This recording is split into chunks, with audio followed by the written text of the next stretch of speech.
General connective tissue.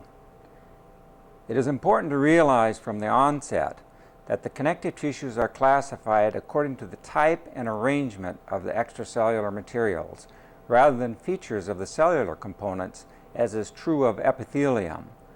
General connective tissues are classified as loose or dense according to whether the extracellular materials are loosely or tightly packed.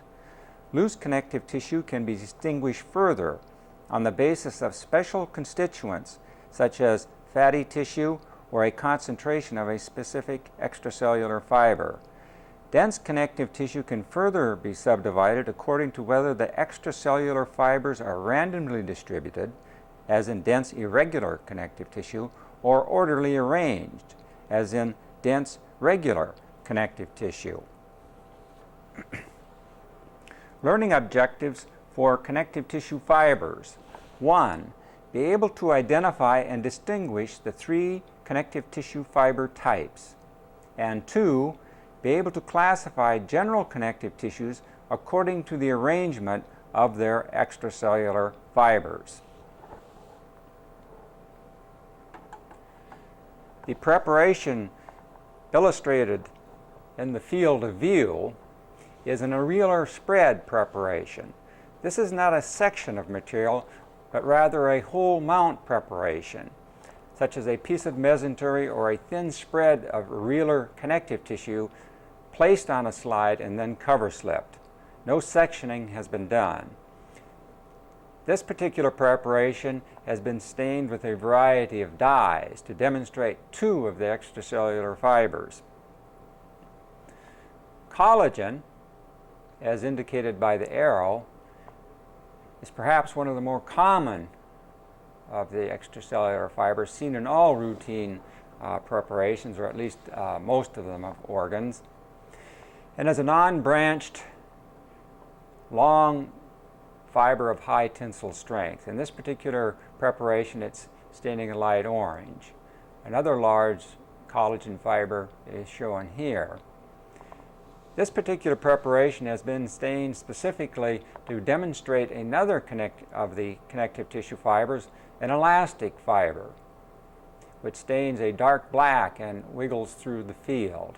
Another is shown here, of fairly large diameter, and another courses across the field in this direction, and another one here. Very fine, thin, homogeneous, smooth appearing fibers, and as compared to the sort of broad, more coarse arrangement of the collagen fibers. Look at these at increased magnification. At increased magnification, several additional features can be made out, namely the collagen fibers. This is a fairly broad collagen fibers crossing the field. Another collagen fiber that is slightly narrower in overall diameter, and yet a smaller one, and yet a smaller one. So collagen fibers can assume a variety of sizes, as do the elastic fibers, which in this particular preparation have been stained selectively to be demonstrated. They are not seen in routine preparations usually, or are not obvious at least. Sort of a homogeneous black staining fiber is demonstrated here. Another course is here. And like the collagen fibers, they will show a variety of diameters, some of these being quite small. The majority of nuclei seen in the background are those of fibroblast nuclei, which lie on these fibers, run up and down these fibers, and help maintain them. Remember, these fibers are dynamic living units, even though they're extracellular, and are remodeled, resynthesized, sort of broken down somewhat, and so they are in a dynamic state of, or a state of dynamic equilibrium. Occasionally you can see a nucleus of a fibroblast or another cell, and you can make out the fiber actually coursing across its nucleoplasm as it's sort of on top of the cell, and you have looking through the fiber and using the nucleoplasm as a background. Another example of that phenomenon is shown here.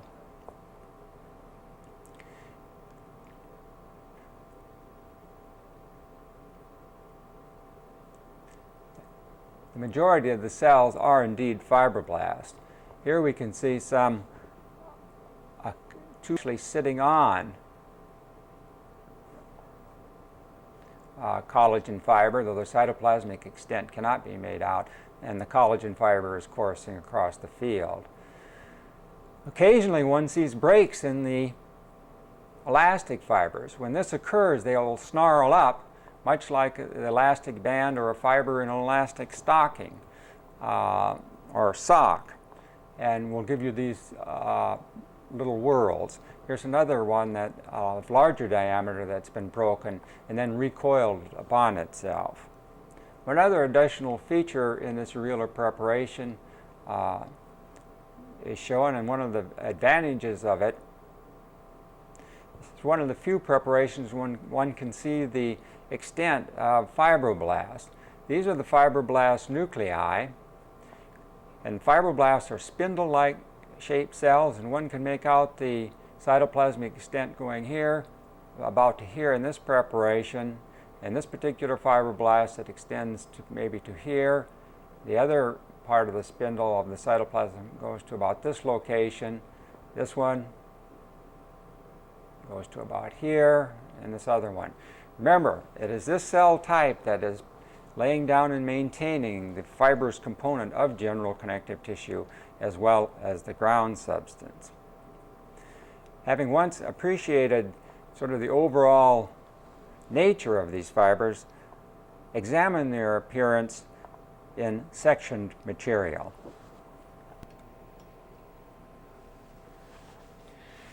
This is a section of thin skin.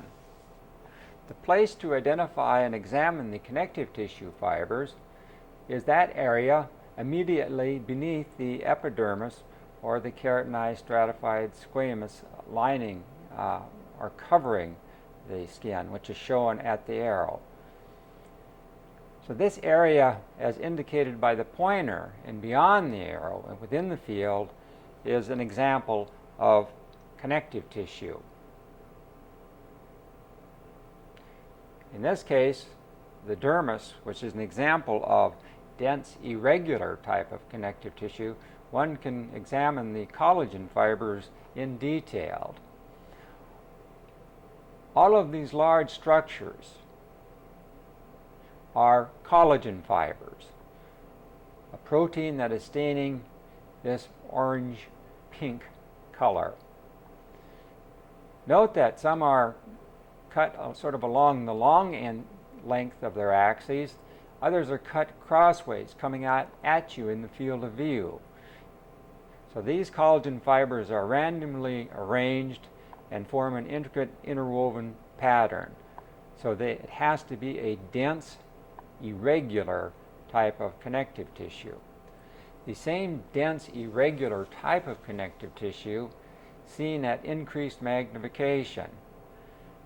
These are the collagen fibers, cut both along their long axis, at least for a small extent, and then coming out at you, they are cut in cross-section to give you these transverse profiles.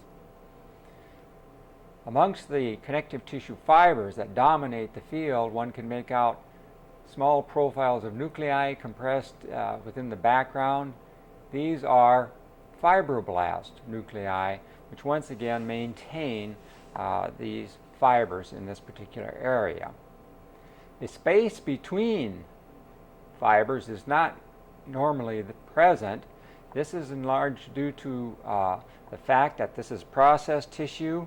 Normally a ground substance would be present within this space, which does not exist in life, and there's perhaps some shrinkage and separation due to the preparation of the tissue.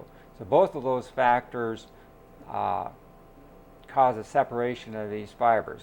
But in life, there would be no space there, and if there was an area between collagen fibers, it would be filled with that gelatinous ground substance.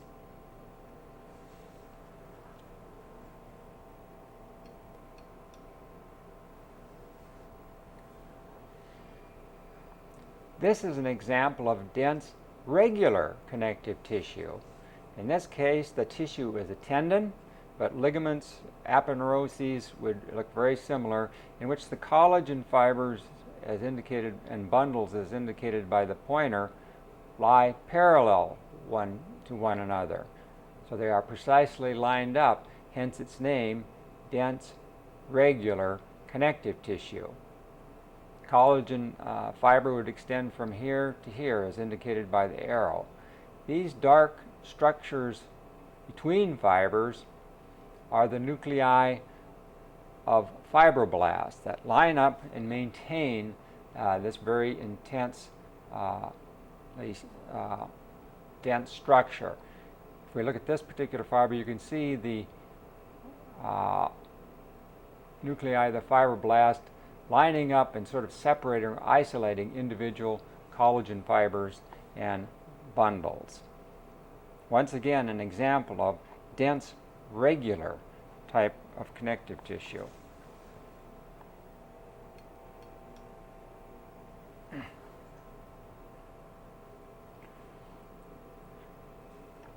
This is an example of a tissue that has been stained to show both collagen fibers and elastic fibers. Collagen fibers appear very lightly and fill in this sort of light background of material, whereas the elastic fibers stain intensely. Here's one cut lengthwise, and then some are cut in transverse section as they course out of the field directly toward the viewer.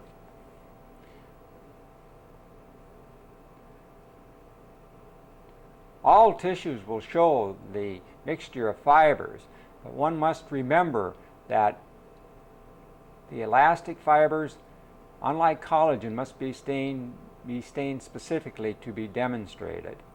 Once again, the elastic fibers with collagen forming the background seen at increased magnification.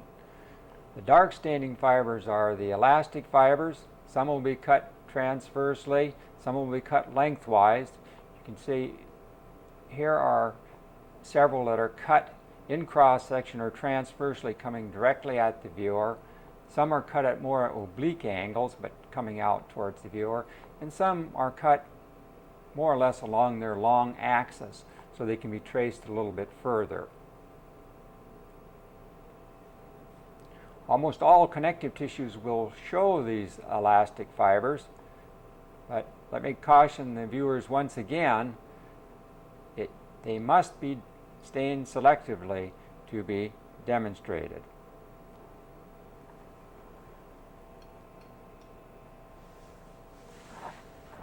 This is a section through the aorta to demonstrate another form of elastic tissue referred to as the elastic laminae.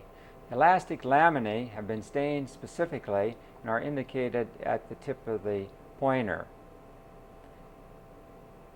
There are probably 50 to 60 of these large elastic laminae that lie in the smooth muscle wall of the aorta and course or positioned around the circumference of the lumen of the vessel, which is located here.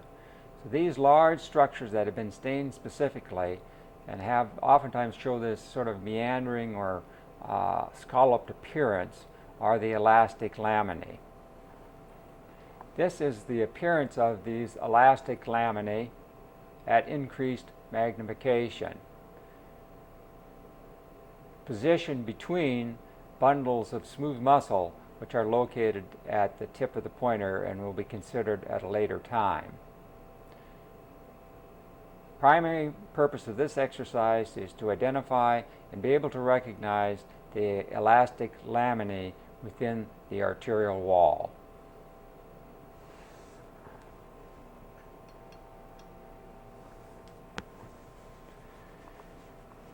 This is a section through a muscular or distributing type of artery, again stained with an elastin stain, to demonstrate the very large elastic laminae that forms along the luminal border of this particular vessel, called the internal elastic lamina, a very, very large scalloped appearing structure.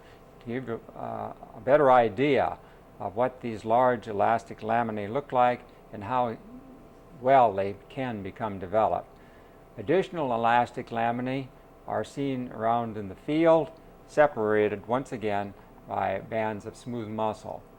If one courses through the field, one will eventually encounter collagen, finer elastic fibers, and then finally get off to the edge of the section and witness fat cells.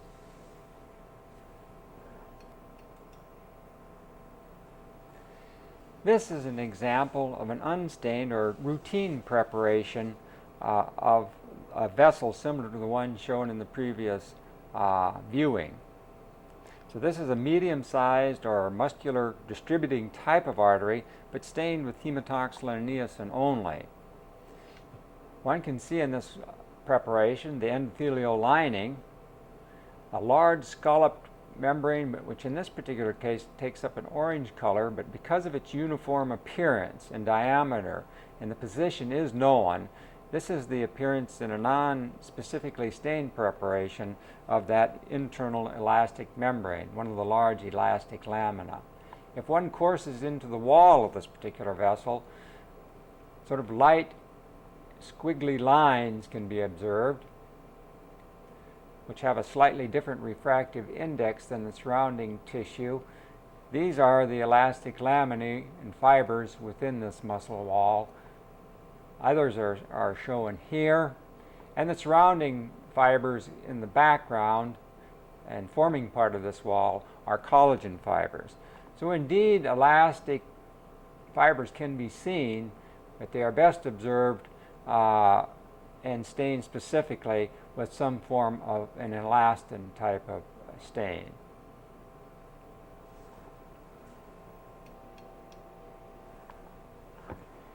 This is a section of lymph node that has been stained specifically to demonstrate the reticular fiber, a very small supporting fiber that's involved in the framework, the supporting framework of most organs, particularly lymphatic organs, such as the spleen and lymph node. It's also a major component of the stroma of the liver and kidney and other organs as well. So this is the appearance one gets of the reticular fiber, a type 3 form of collagen that needs to be stained specifically to be demonstrated. When viewed at slightly increased magnification, the reticular fiber can be seen as a small, light fiber of very delicate diameter that forms the supporting framework of cells. In this particular case, the lymph node, you can see the reticular fibers forming a sort of an anastomosing network to suspend and hold and give some structural support to the cellular component within the interior of this particular structure. Each one of these large empty spaces at this particular magnification represents a single fat cell, the lipid droplet which has been dissolved away due to processing. And because they've been stained with these reticular or silver type stains or reactions, most of the cytoplasmic rim is very difficult to visualize, and the cytological details are missing. And what remains is this very, very fine fibrous network, these reticular fibers that envelop and surround each one of these individual fat cells. So these are the reticular fibers that form a major component of the stroma of most cellular and epithelial type organs, the reticular fiber. Several of those fat cells seen at a decrease in the magnification and that are outlined so crisply by that network of reticular fibers that envelops them. Learning objectives for connective tissue cells. Be able to distinguish and identify the following cell types, both indigenous and transient cells found within the connective tissues: fibroblasts, macrophages, plasma cells, fat cells, mast cells, eosinophils, neutrophils, and lymphocytes.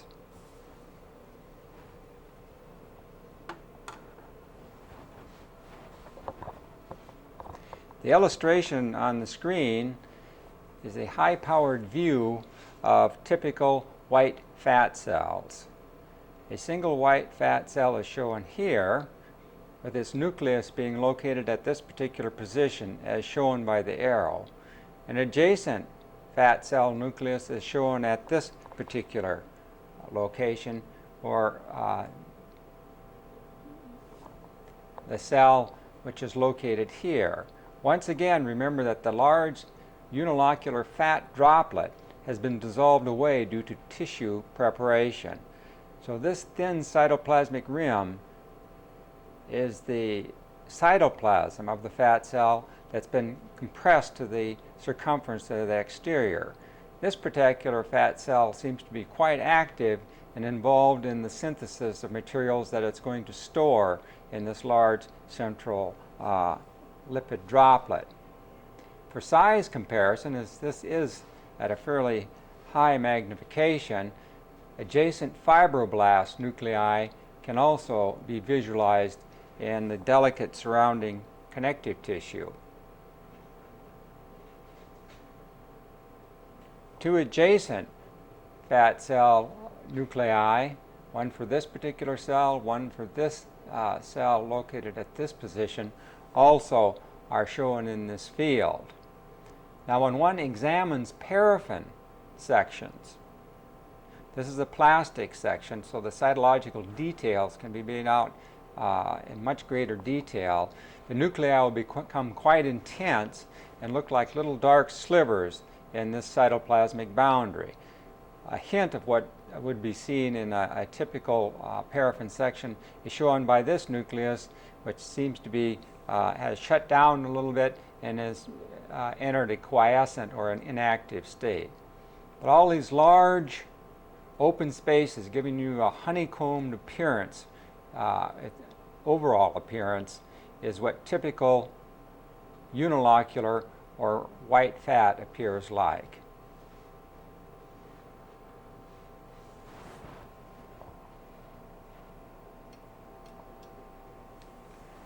This particular field represents a frozen section of fat that's been stained with Sudan black to illustrate that fat material, the lipid, within the fat cells, which in life fills those previously examined cells. So this is what it would typically look like in life if the fatty material was indeed stained.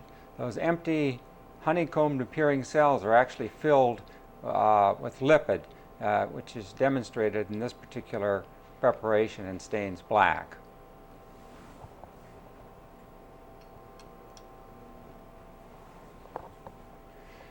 This section represents a section from a lymph node. Examine a lymph node for lymphocytes, macrophages, and plasma cells, which are in abundance in this particular organ. Examine this region as indicated by the pointer. Out near the edge of the lymph node, the outer circumference is located and indicated by the arrow. This darker staining surrounding area is referred to as the cortex of the lymph node. Examine it, picking an area as indicated by the pointer at increased magnification for the lymphocytes. Having done so, move to the interior of the lymph node, a lighter staining area known as the medulla, and examine what are referred to as medullary cords. These dark staining regions here that are anastomose and course through the field in a very irregular fashion are the medullary cords. Surrounding them are spaces called medullary sinuses. The medullary cords will be filled with plasma cells, although lymphocytes will also be present, And in these spaces, these sinuses that surround the medullary cords, is an abundance of macrophages that will contain phagocytized debris, making their identification easier. So examine this region also at increased magnification for this particular cell type, or those particular cell types.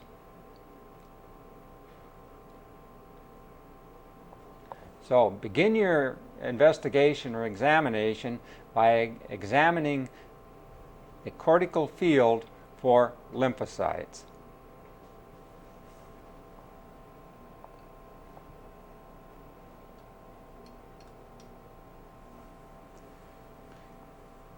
This is a region of cortex from a lymph node illustrating lymphocytes. The vast majority of the cells in the field, such as indicated by the pointer, are lymphocytes. Pay particular attention to the nuclear profile. A lot of dark heterochromatin closely clumped together, making very, very dark rounded profiles. The cytoplasmic extent is very, very small and can be very not easily visualized on these particular preparations. But the vast majority of these cells, as indicated by the pointer, are all lymphocytes, as there are these at the top of the field and as we trace the pointer. Indeed, there are a few cells within the field that are not lymphocytes, but by far the vast majority of those, as indicated by the pointer, they are typical lymphocytes seen in a paraffin preparation. The arrow indicates one of these small lymphocytes that have undergone division. So this represents a mitotic figure in this particular field.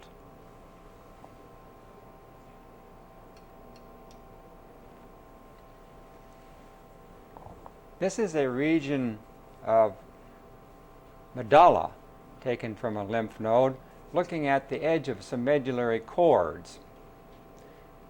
The arrow indicates the region of a medullary cord. Notice the abundance of plasma cells. This is a plasma cell, a plasma cell, a plasma cell, a plasma cell located here. They are characterized by an eccentric nucleus, a large amount of gray cytoplasm, and oftentimes exhibit sort of a pear-shaped. Oftentimes, if one looks carefully, a light clear vacuole can be observed immediately adjacent to the nucleus. This is what is referred to as the negative Golgi complex. The Golgi complex as seen at the light microscopic level. If one goes back and looks very close or near the nucleus on all of these plasma cells, one can make out that little crescent-shaped area known as the negative Golgi. So the vast majority of cells in this particular field are indeed plasma cells. If one now goes a little bit further away from the actual cord and into the medullary sinus, one will find cells such as this. Very large cells, oftentimes will show an indented nucleus, a considerable amount of cytoplasm with small granules of phagocytized debris that it's taking in. This is indeed a macrophage, located within these sinuses and functioning to take up particulate matter that flows through this particular area. The cell immediately adjacent to it, a small dark cell with just a tiny rim of cytoplasm, is a typical lymphocyte that has come into this area. Another lymphocyte is shown here, another here, another here. Eventually these cells enter the medullary cords and become plasma cells. One should remember that the plasma cell is a fully differentiated B form of the lymphocyte family. So as one moves the field, several examples of these cell types should be found. Lymphocytes, plasma cells, and macrophages with their phagocytized debris.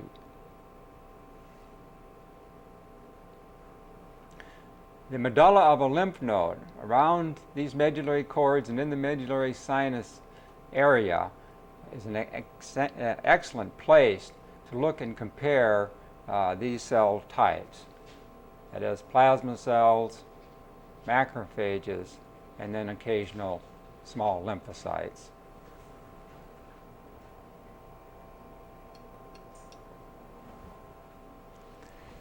This is a section of thymus, juvenile thymus. The thymus is an excellent place to go and compare lymphocytes in a plastic preparation, which this is an example of, as well as eosinophils and mast cells. Examine the cortical region, this darker staining region of the thymus, and indicated by the arrow, for small lymphocytes, as seen in a plastic section. Having done so, examine this light staining area within the interior of this particular gland or organ, referred to as the medulla, for eosinophils and mast cells, and compare these two red granulated cells. This is an example of the thymus seen at increased magnification, the cortical area.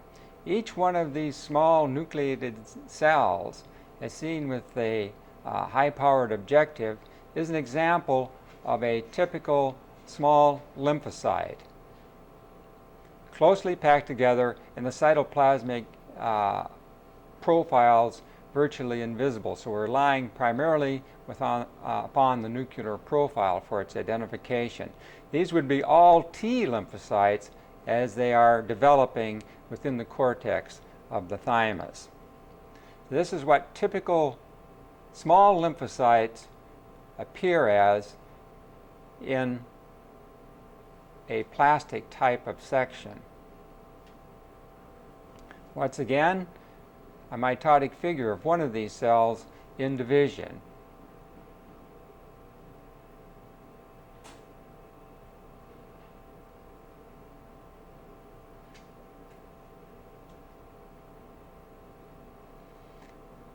Occasionally, large light staining cells can be observed. One is shown at the pointer, its nuclear profile, and its cytoplasmic extent is being traced by the pointer. These are macrophages that do come into this area and will phagocytize small lymphocytes and destroy them. This is an example of this process going on here. You can see there's a lymphocyte at this particular location, another very pycnotic one that's been taken up by this macrophage and are going to be destroyed by it. This is a region of the medulla from the thymus, comparing profiles of eosinophils and mast cells. These small cells, as indicated by the pointer, with the bright red granules and two nuclear profiles, are typical eosinophils as seen in a plastic section. Likewise, there's another profile as indicated by the pointer. The first point of identification is the bright red granules, and confirmation of to cell type, look at the nuclear profile. It is a bilobed or a trilobed nucleus. Remember, the eosinophil is a polymorphonuclear leukocytes, one of the white blood cell line, and we'll show this lobulated nucleus. It's one of the lobulated leukocyte forms, but it's characterized by red granules. Now, confusing the issue somewhat on these plastic sections are large cells, as indicated by the pointer, or perhaps this one with a much lighter nuclear profile, that also show red granules. These are mast cells, resting granules, or resting cells that are sort of rounded up in this particular area and can be compared with the eosinophil.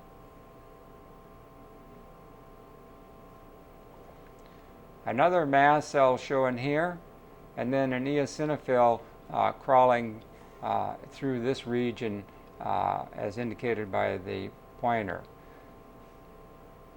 This is perhaps a little bit better mast cell, showing you it's a much larger cell in comparison to the eosinophil.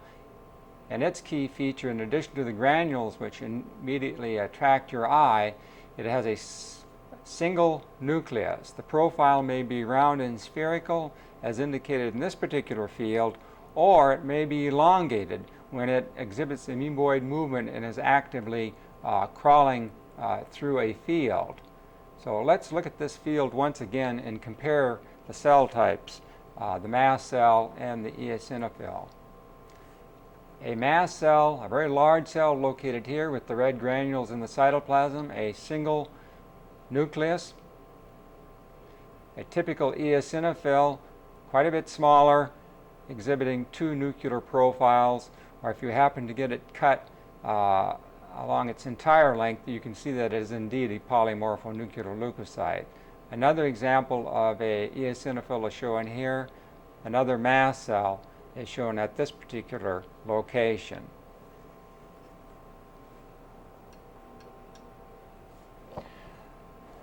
An additional field of eosinophils and mast cells seen at slightly less magnification. Just to point out these cell types, because it is a point of confusion.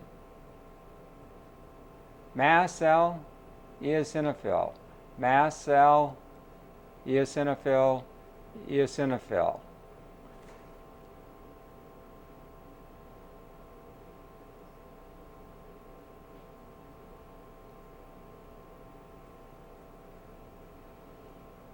Eosinophil, eosinophil, mast cell, mast cell.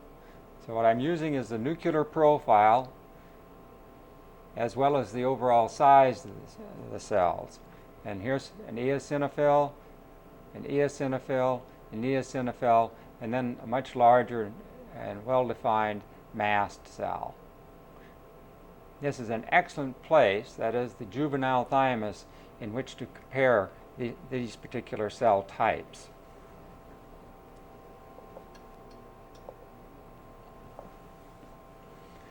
Examine the stomach wall for examples of migrating mast cells or moving mast cells that crawl around and function in this particular area.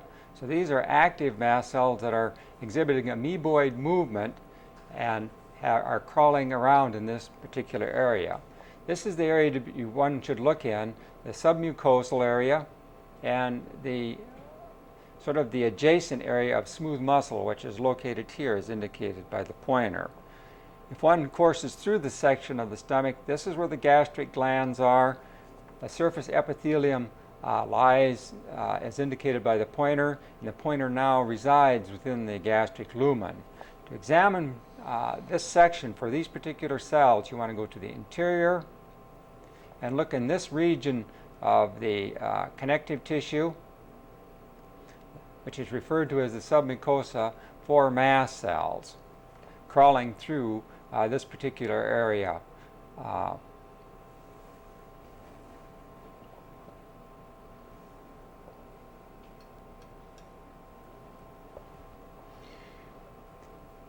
The cell at the tip of the pointer is a typical mast cell as viewed in a section of material coming through the gastric wall or the stomach wall, then the submucosa. So this is the external extent. If one carefully looks to into the interior of the cell, one can visualize individual mast cell granules. And note also this clumped nature to the nucleus, a characteristic of these crawling cells.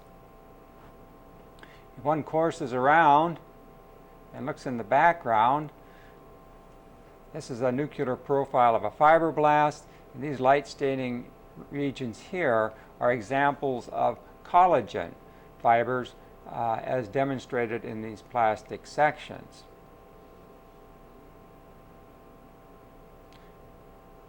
Again, an adjacent field showing you 1, 2, 3, 4, 5 fibroblasts. And the intervening fibrous material is all collagen, as seen in this particular type of a preparation. Another section, more of a lengthwise cut through a mast cell with adjacent fibroblast within the background.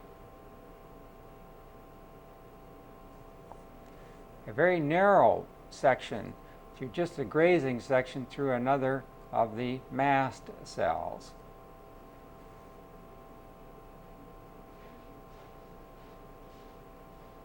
And once again, a field of fibroblasts and their associated collagen fibers. An example of two adjacent mast cells as they crawl through the tissue and exhibit sort of an amoeboid movement. The cell is located from here to here, so it's been cut through its long longitudinal axis. Its nuclear profile located here. It's another mast cell. It has an eccentric nucleus. This cell is perhaps crawling out towards us and has been sectioned obliquely, so we're actually only visualizing a portion of the cell. So these are the mast cells as they are actively crawling through the tissues in a region known as the submucosa of the stomach. An additional mast cell is shown crawling into the field at this particular location.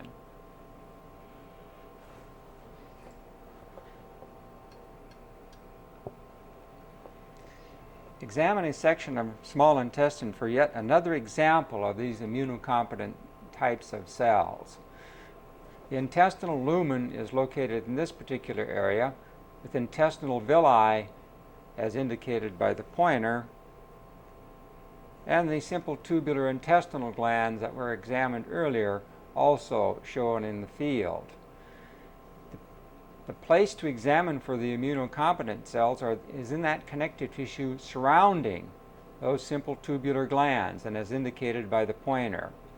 These particular interstices are lined by, or filled by, I should say, plasma cells, eosinophils, plasma cells, and macrophages. So examine these regions lying between the simple tubular intestinal glands for these immunocompetent cells. They form a system known as the gut-associated lymphatic tissue, and gives you yet another example to compare and contrast these cell types. The space between the intestinal glands, as seen at increased magnification. This profile is indicated by the area is that simple columnar epithelium lining one of those simple tubular intestinal glands. Another is shown here, another is shown as indicated by the arrow. Note that filling in between these glands, in addition to general connective tissue, that is fibroblasts, some very fine collagen fibers, you can find immunocompetent cells. This area or field here represents a collection of 1, 2, 3, 4, 5 plasma cells. Looking a little bit different, but they have that clock face or clump nucleoplasm, and you can see a considerable amount of a cytoplasm associated with them. Also found in the field will be lymphocytes. Various types of blast-type cells, that is, dividing cells within the lymphocyte line, and occasionally eosinophils and macrophages will also be observed in these regions. So examine several of these areas just to get another view, another feel for these particular cells. I moved the field slightly between another region between intestinal glands to show you more plasma cells, some dividing lymphoid types of cells, and in this particular field, 2 eosinophils as well.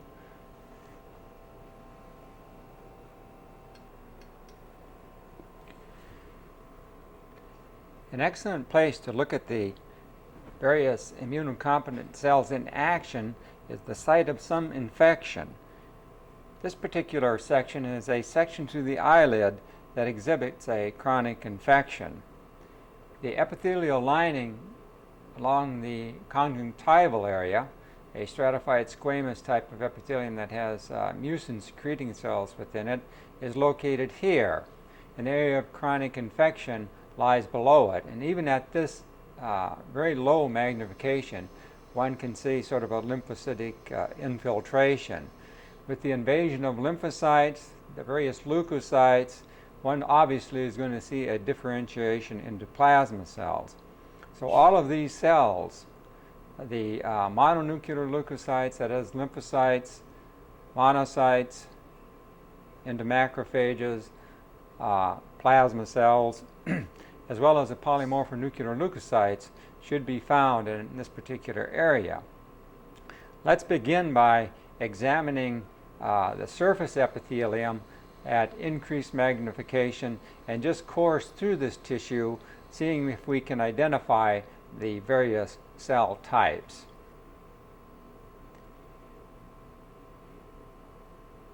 Beginning with the surface epithelium, which is highly disrupted and shown at the pointer, note a very interesting phenomenon during this dramatic process of infection. The epithelium is somewhat disrupted and is difficult to visualize, but a stratified squamous type of epithelium extends where the arrow begins and then up to where it ends. What makes it confusing is if we begin examining this blood vessel, a small capillary is shown here. Here are the endothelial cells, their nuclei that is, red cells coursing through the lumen, and escaping and crawling away from this blood vessel are leukocytes. In this particular case, they are neutrophils, polymorphonuclear leukocytes, and the cytoplasmic details cannot be made out, but this lobulated nuclear profile can be made out. It's what should be looked for in examining these cells crawling within a tissue. Note that they have migrated through the epithelium, pushing the various cell types making up this stratified squamous epithelium apart and squeezing between them. Here we can see a profile of another polymorph coursing here, another poly is located here, another here. So each one of these lobulated structures represents a neutrophil crawling through this epithelium and extending all the way to the surface and making the crisp identification of the epithelium a little more difficult. If we move the field over just slightly, you can see accompanying these leukocytes are some red granulated cells, and so this would be an example of an eosinophil. Another is shown at this particular location. So this particular patient, let's say if you were examining it him or her in the clinic, it would present an eyelid that is pussy. If you pulled it down and looked along its interior surface, it would be white and matted and covered with pus. And please do recall that the neutrophils are a major component of this substance referred to as pus. As we course down within the field a little bit further, one can see it is absolutely packed with lymphocytes, some of which show an accumulation of cytoplasm indicative of their transitioning or becoming perhaps plasma cells. A couple of granulated red cells can be seen in the background, indicating that these are perhaps eosinophils. Now, coursing across the field and through the field, one will see a variety of different cell types.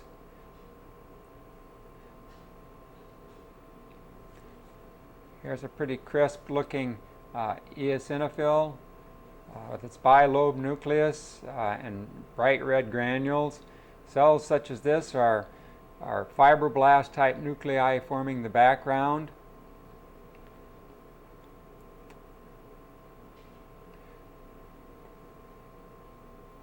And within the other cell types that we've already identified, that is the neutrophil, eosinophil, and lymphocyte, we should eventually, as the field is moved around, chance upon some plasma cells. This represents a slightly different region, moved a little bit more peripherally from the lymphocytic infiltration, showing once again an eosinophil and a plasma cell located here with eccentric nucleus and small negative Golgi, and differentiating lymphocytes in the background.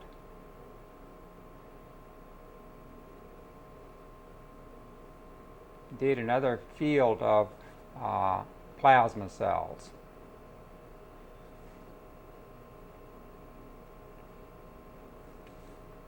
More plasma cells. Another region of this site of chronic infection, as seen in an intermediate power, is a large accumulation of cells, as indicated by the pointer. These are known as foreign body giant cells and represent the fusion of several macrophages into these large giant cells, sometimes characteristic of certain chronic infection. So this is representative, this large mass of nuclei and cytoplasm is representative of one foreign body giant cell. Another is shown here, another is shown here, and another one is localized here. An example of one of these foreign body giant cells as seen with the intermediate objective. Another is shown here, and another here. In other adjacent regions of this particular preparation, cells can be found that take up a fine gold-brown pigment known as hemosiderin, and their processes can sometimes be made out as they follow a long spidery course. These are macrophages within the dermis underlying the skin that have picked up this hemosiderin pigment. The nucleus of this particular cell is located at the tip of the pointer, and if one carefully observes, its cytoplasmic processes can be seen going in a variety of directions. Another cell is located here, and its cytoplasmic granules or processes have gone out this direction, a very thin, spidery appearing cell, and you can see the outlines of its cytoplasm because of the hemosiderin pigment that it has phagocytized. An example of another one of these cells is shown at the tip of the pointer. Another one is shown here. So these are macrophages crawling within tissue, so they're not rounded up as you saw in the lymph node. This is where they're dynamically crawling through the tissue and phagocytizing the hemosiderin pigment. A number of these examples should be encountered in this particular preparation.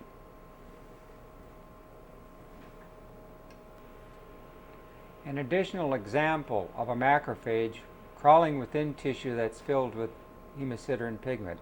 The nuclear profile is located here, and the extent of its cytoplasm is being traced by the arrow. So this is another example of a macrophage histiocyte within tissue.